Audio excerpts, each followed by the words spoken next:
name is Kemal Kutera. I am a serial entrepreneur, Afro-futuristic generalist. It's a mouthful. I am a modular real estate fabricator, just community developer, really working to use innovation as a way to address liberation. So the name of the organization is the Design and Build Cooperative, and we're thinking inside the box to build a better housing industry. There's a homeowner problem. A lot of people know, maybe they don't know the exact statistics, but more than 50% of homeowners, more than 50% of Americans cannot afford to buy a home. They are not homeowners. Less than 10% of the new homes being built are starter homes. And if all existing homes in this country were redeveloped, that need to be redeveloped, we would still be short a little under 4 million homes for families to live in. And that's because there's a construction industry problem. The construction inefficiency globally accounts for 3% of our world GDP, because things such as the amount of time taken to build a home being a little under 7 months and being unchanged for 50 years being part of that problem. And also on the other side, the banks as well as the municipalities have a slow, archaic process just covered in red tape that makes it extremely difficult to do any type of innovative development. But there's a great opportunity in this. President Biden, as well as HUD, has made several declarations, public addresses, dealing with the lack of efficiency in the housing industry, the lack of inventory in the housing industry, and an approach to revitalize that being modular offsite building in particular. If you look that up, there's a whole lot of conversation around that as of this year, especially. There's new loan products that are not based on the traditional credit scoring model that makes it easier for people to qualify for financial products such as mortgages to buy starter homes. And policy changes at the municipality ends has made it easier to do things like accessory dwelling units, also more affectionately known as granny flats or mother-in-law suites. And the consumer interest in containers is at an all-time high as homes. Every time we mention it, everyone, has seen them, wants to have one themselves. It's a huge thing in the world now. And what makes modular offsite building with containers particularly beneficial compared to other approaches is the manufacturing speed, because we already have the metal boxes as a blank canvas to start with. We are building them in an assembly line like capacity using advanced manufacturing techniques. The economy of scale effects lends well to allowing us to decrease the price because we're reducing our costs. So our retail price for these models will decrease over time. And there's an indifference to the weather conditions because we are building offsite in a building. And the agile manufacturing approach means that we reduce waste, increase efficiency, increase effectiveness using the most modern approaches to manufacturing.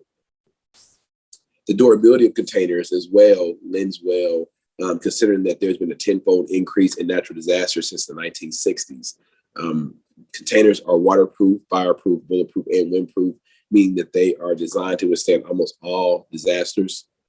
And there's a versatility as well as a modularity that comes with them.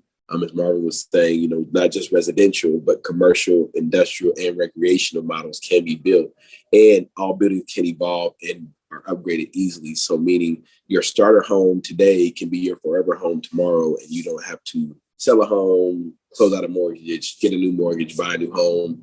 You just add on to what you have, given that, the metal boxiness, Lego-like setup of containers.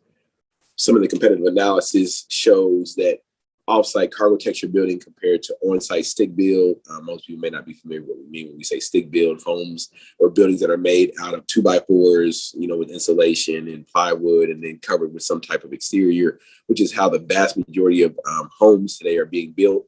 And mobile homes, which most people know are considered, outdated. They have a stigma attached to them.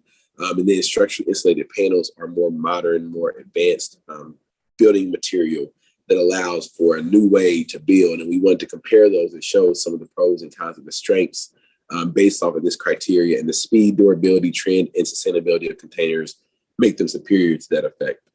Our go-to-market strategy, the global container home market is projected to reach $75 billion by 2025, up from $45 billion in 2017. And our approach is to launch with our flagship model, which is a 3-bedroom, 2-bath, 720 square foot home, $150,000 price point, similar to how Tesla is building their vehicles in their factories and their facilities. And 20% of our focus will be on working with private developers, government contractors, or government contracts with the government, small business owners, financial institutions with their CRA departments, et cetera, for doing one-off projects with them. Our traction to date, we've acquired a 50,000 square foot facility on 5.5 acres of land. It's out of which we will be doing the fabrication of these homes, offices, et cetera.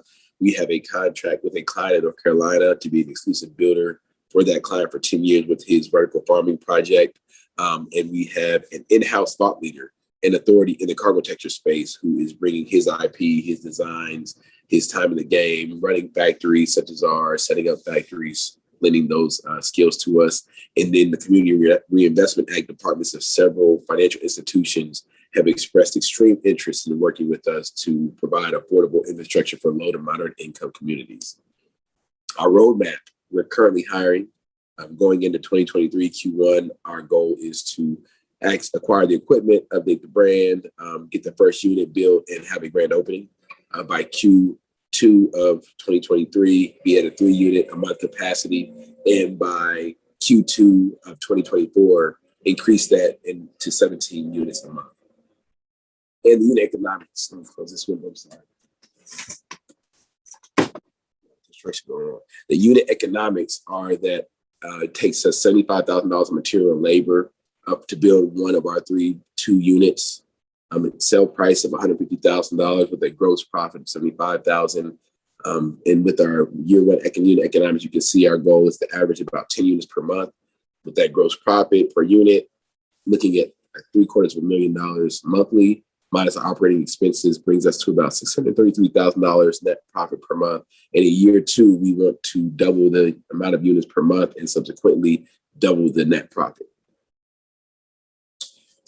Just a quick high level overview of our projections showing, in 2023, we're projecting $16.1 million in revenue just off of selling, a target, a scenario of a single family home, 100 of those homes sold, and showing what it looks like if we just do that business, not including our other custom work with commercial clients, and then increasing every year as we work to double and triple and quadruple. And in year 5, as you see, reach 1,000 units per year being built. And our direct costs, and we can provide more detailed projections that go into the full 5-year pro forma offline for anyone that would be interested. And our investment thesis is we're a debt-based financing round on Wonder Fund. We're a worker-owned co-op. So in that, we're working to provide, access to invest that is more with the modern approach of most people looking to find new ways to deal with the fact that a lot of companies are bleeding while they're trying to wait for their stock value or their shares to have value and exit. So we want to provide something that's more direct on that debt-based piece. And we're raising $250,000, $250,000. And that is to cover a year's worth of lease payments to get the equipment that we need to do the work, the fabrication, as well as build a spec model on the 5.5 acres of land. So the community or, any clientele, what have you, can come experience what it's like to be inside of one of these units. And with that, we will get to $60 million in revenue in that first year. The payout is 7% of the annual revenue until the investor receives 1.25 times their contribution. And this is the team that you would be investing in with that investment. We are all established real estate professionals in development and construction in what they call the non-value add side. So design, zoning and permitting, project management, et cetera. And then we have, those that would actually work on the site that will not displayed here, but it's a much larger outfit in order for us to make this a smoother running operation. But this is the executive level of the team as it stands now. And we thank you for taking the time to learn more about Design to Build Cooperative. We can be reached via email, via phone number. That's my direct cell phone number. And that's our social media tag in the bottom right-hand corner. And that concludes the pitch deck presentation, at least. That's great. Camo, thank you for enlightening us with everything that you're doing over at Design to Build. Please tell me, what are some of the biggest challenges that you see with this whole industry just taking off, especially with the real estate market really starting to see a slowdown right now. What do you think is the big opportunity, and what do you think the barriers are to get over that? So the big opportunity is that, this is something that is considered disruptive to the construction industry.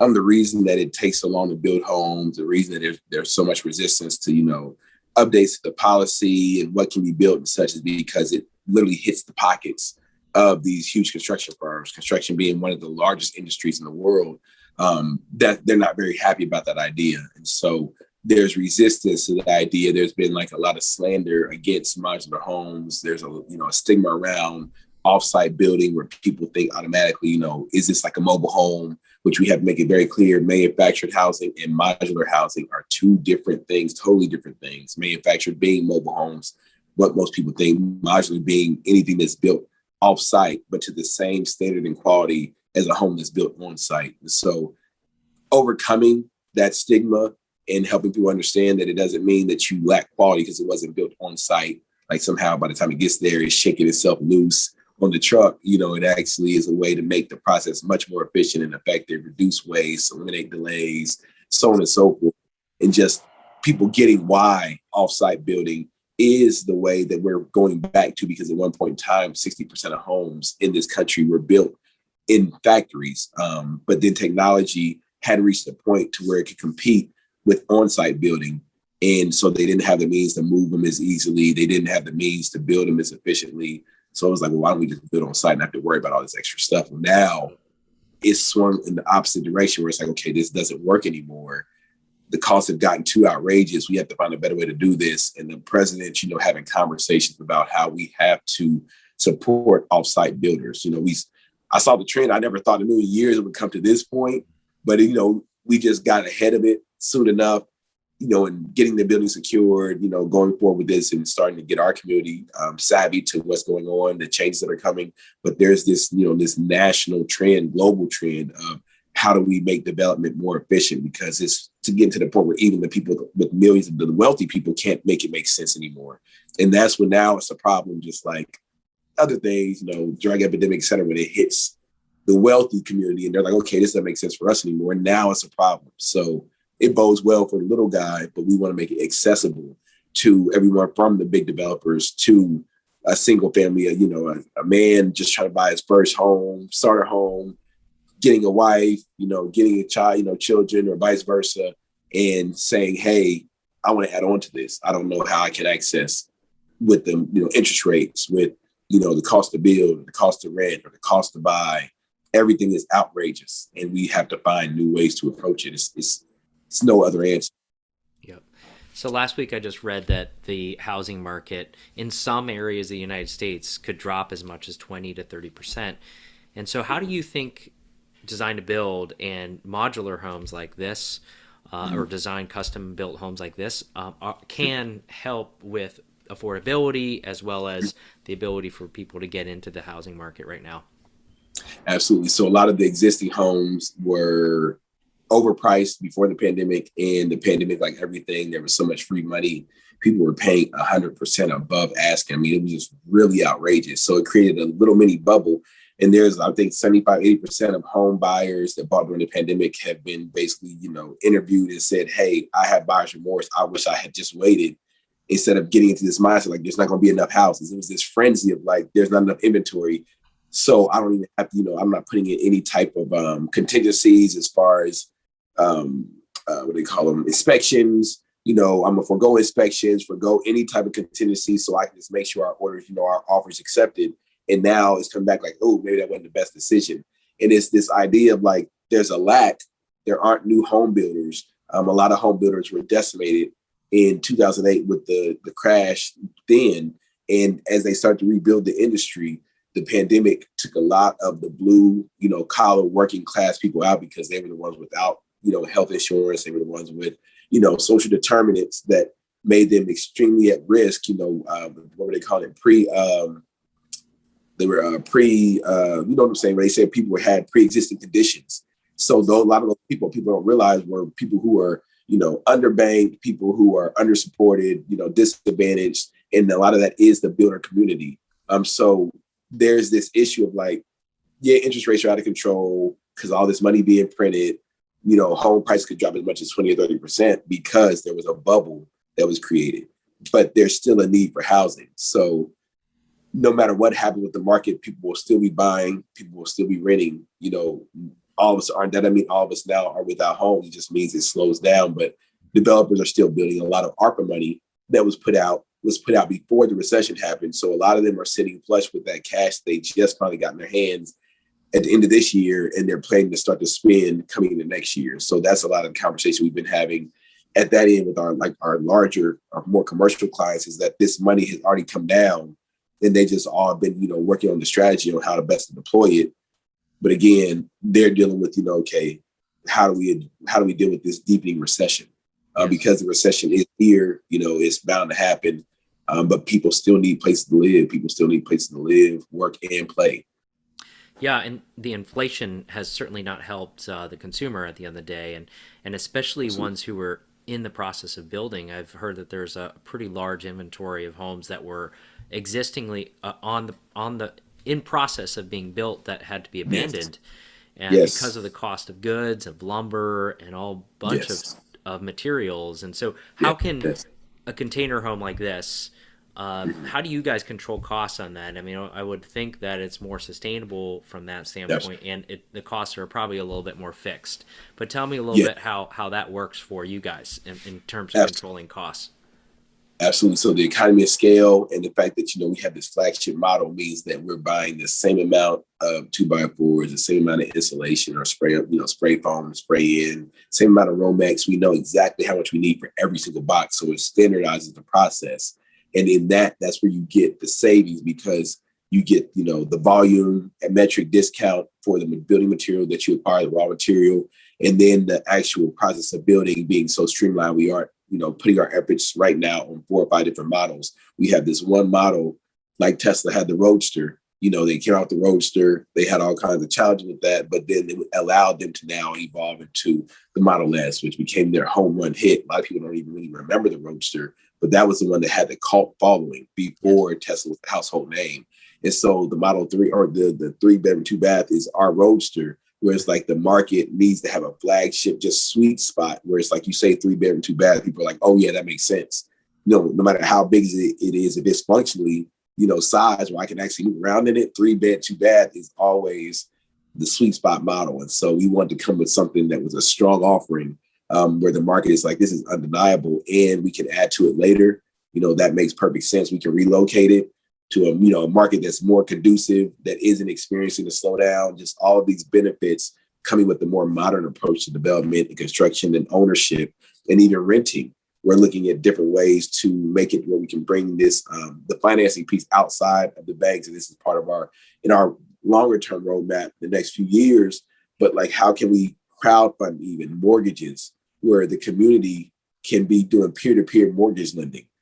To where we don't have to go to the banks. We can set our interest rates because it's not based off of the LIBOR, or the Federal Reserve and what they're doing. It's like, this is the community is saying, hey, we're allowed to play in this $17 trillion mortgage industry, but it is actually helping people who are underbanked and unbanked, which is why you see these products like Bank of America, some of these others throwing out in these test markets, like products that are like loans and mortgages that aren't based on credit scores.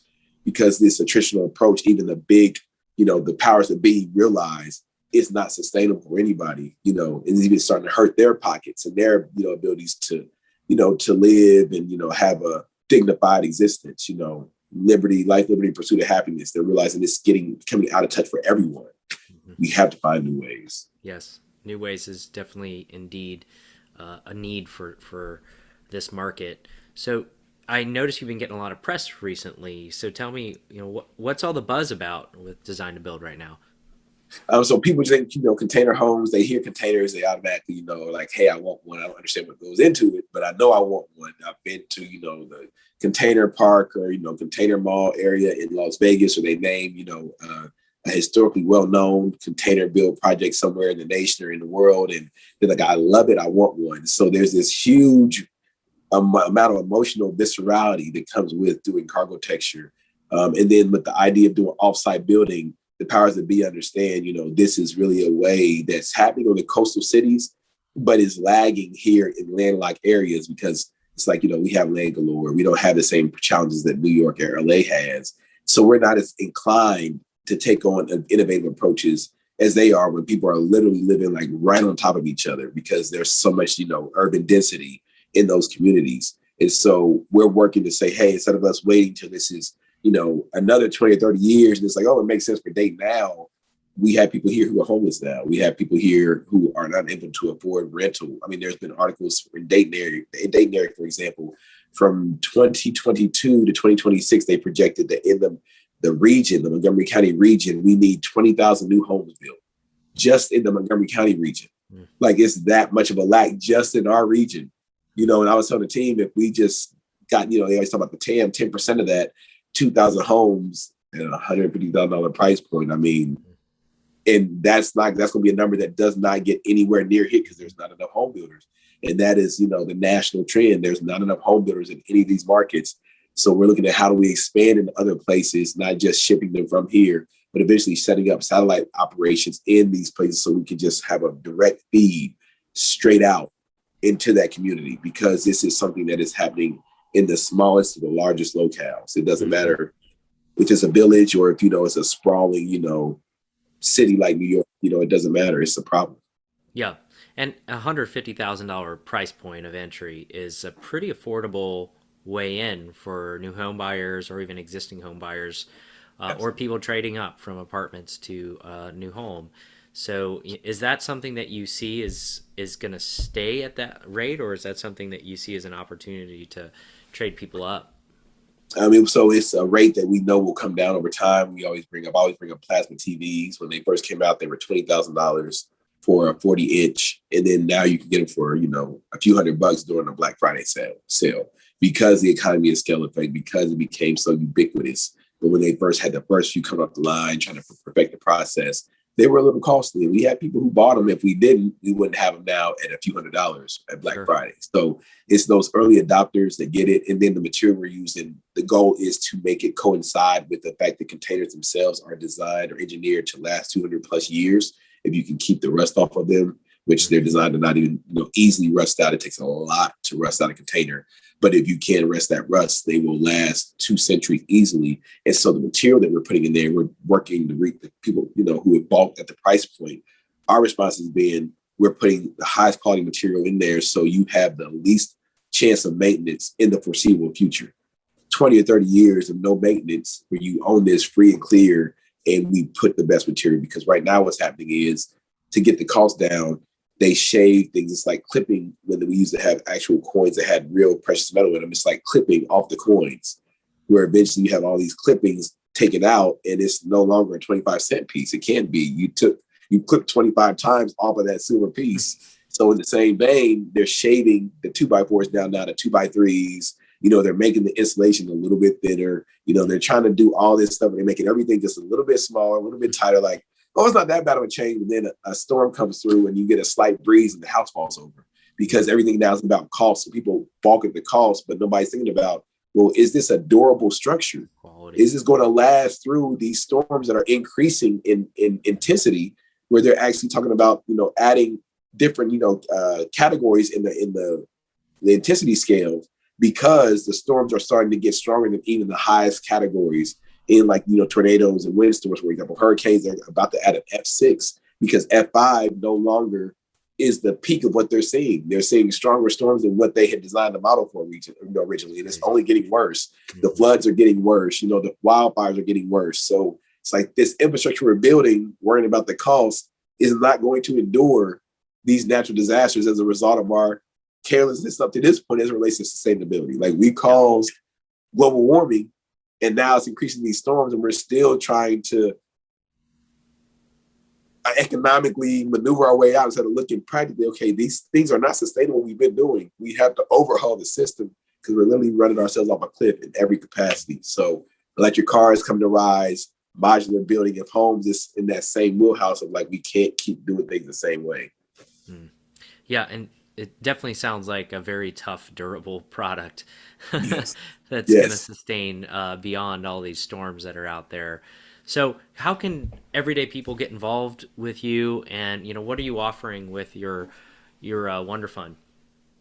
So people can get involved in a number of ways. We definitely are hiring. Welcoming any talent that sees that they can bring value to something like this. They would like to be involved and share in the magic that's happening. Because the goal for us is to build, like, anybody who's familiar with co-ops, Mondragon, which is the largest co-op in the world. They're like 70,000-80,000 members globally. But the goal is for this to be a thriving type of approach to getting some of the best, most talented development and construction professionals that are underdeveloped, underrepresented, into the fold, and give them a chance to participate from that end on the ownership piece.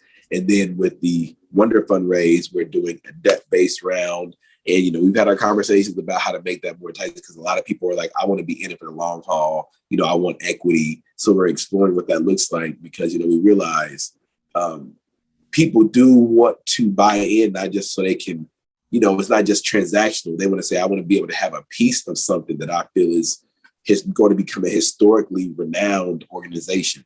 And so we're looking at how do we make sure that people can access that. And with the debt-based side of things, the 7% of our annual revenues paid out until the investors get 1.25 times return. We're looking, even exploring how do we make that more attractive, because we want people to feel as if they're winning, like, we're seeking to make sure everyone wins. And so it stands as it stands now. Be on the lookout for some updates, as we talked about, just so everyone can feel like it's a really good opportunity for them. Great. So where can people find you guys? They can find us via our website. Right now, it's a landing page with a email capture form link, and we are in the process of redeveloping the site as it stands. But DTB Firm, Delta Tango Bravo FIRM.com is our website. You can find us on social media. If you search for Design to Build Firm, Instagram, Facebook, LinkedIn, Pinterest, we're really just making sure we blanket the entire, just network, so people know we're here. We're not going anywhere. The Midwest, Midwest strong, Dayton strong. You can call me via cell phone, 937-414-6649. By all means, just text me first so I know who it is. I'll leave a voicemail if I don't answer right away, because it is a lot going on. But yes, all those ways, absolutely. Great. Well, any last minute thoughts that you want to share with everyone here? That everybody is a stakeholder. This affects everybody. So, whether you think you're involved or not, you're either actively or passively involved. And we are the ones that will solve the problems that we have. It's not going to be big organizations. It's always small, nimble outfits like Design to Build, who's gone through these challenges ourselves and uniquely know intimately what it's like to not to be housing poor. Some people are paying so much for housing at this point, whether they're leasing, renting or buying, that they can't afford some of their basic needs. Some people can't afford child care. They can't afford maintenance on their vehicles, or even utilities in that house. And so we're looking at how do we fix, because there's a lot of intractable problems related to where you live, and deeper still, building out the means to have a thriving community with commerce, industry, and recreation, because it's not just about living, but where you work and play is also important. So we build the communities we want to see. Anybody can be a developer, and we really have to push our minds to think about how we are the decision makers in what our community looks like versus, the recipients of something somebody else decided for us. Super. All right. Well, Kamo, thank you so much for your time today. Very enlightening experience. I love the concept. And I just want to thank everyone for listening in, and make sure you check out Kamo's company, Design to Build, at wonderfund.co/design to build, or wonderfund.co/design to build. Thanks so much, Kamo. Take care. We'll talk soon. Very good.